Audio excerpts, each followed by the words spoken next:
देखो जिनको आप समझिए, जहाँ वहां भी लोगों में चोरी का भय नहीं है तो आप समझिए फिर सत्य कहाँ है। अगर वहां भी डकैतियां पड़ रही हैं तो फिर इससे ज्यादा और कहाँ सुरक्षित है। वहां भी जब चोरी का भय नहीं तो फिर सत्य कहां है, ये कहना है आजाद समाज पार्टी के अध्यक्ष और नगीना से सांसद चंद्रशेखर का। चंद्रशेखर उत्तराखंड के दौरे पर हैं, जहां से उन्होंने जो राम मंदिर चढ़ावा चोरी का मामला है उसको लेकर कई सारे सवाल पूछे हैं।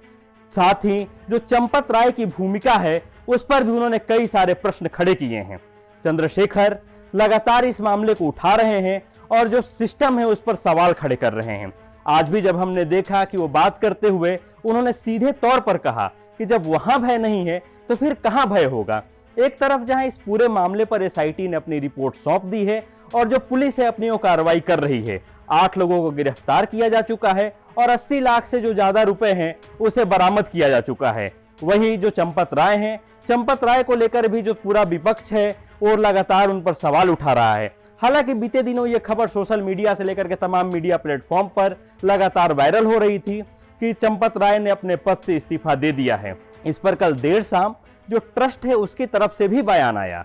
ट्रस्ट ने अपने प्रेस रिलीज में सीधे और साफ तौर पर कहा कि हाँ, चंपत राय ने अपना इस्तीफा सौंप दिया है। बहरहाल चंपत राय की भूमिका को लेकर चंद्रशेखर आजाद क्या कुछ कह रहे हैं वो सुनिए। देखो जिनको आप समझिए, जहाँ वहां भी लोगों में चोरी का भय नहीं है तो आप समझिए फिर सत्य कहाँ है।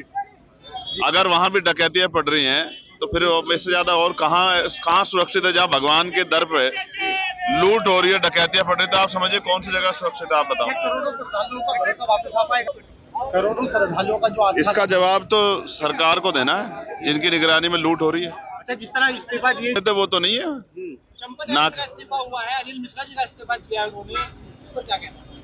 अब चोर इस्तीफा दें, कुछ है चोरी का आरोप है, उस पर सजा तो मिलेगी। तो अभी तो एफआईआर में नाम ही नहीं है। लगता नहीं आपको कि बड़ों को बचाया? मैं फिर आपसे कह रहा हूँ, ये सिर्फ और सिर्फ जो है चंद लोगों ने अपने रोजगार का साधन बनाया, बाकी और कुछ नहीं। तो आपने देखा चंद्रशेखर आजाद किस तरह से जो पूरा का पूरा राम मंदिर प्रकरण है उस पर सवाल खड़े कर रहे हैं। बता दें कि जब से ये मामला सामने आया है विपक्ष लगातार इसको उठा रहा है।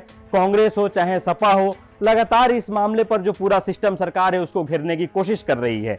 हालांकि एसआईटी की रिपोर्ट सौंपने के बाद 8 लोगों की गिरफ्तारी और पुलिस लगातार छापेमारी कर रही है और सरकार भी लगातार कह रही है कि जिसका भी इस पर नाम आएगा उस पर कड़ी से कड़ी कार्रवाई की जाएगी।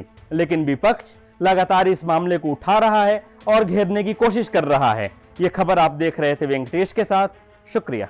यूपी से जुड़ी तमाम खबरें देखने के लिए देखते रहिए यूपी तक।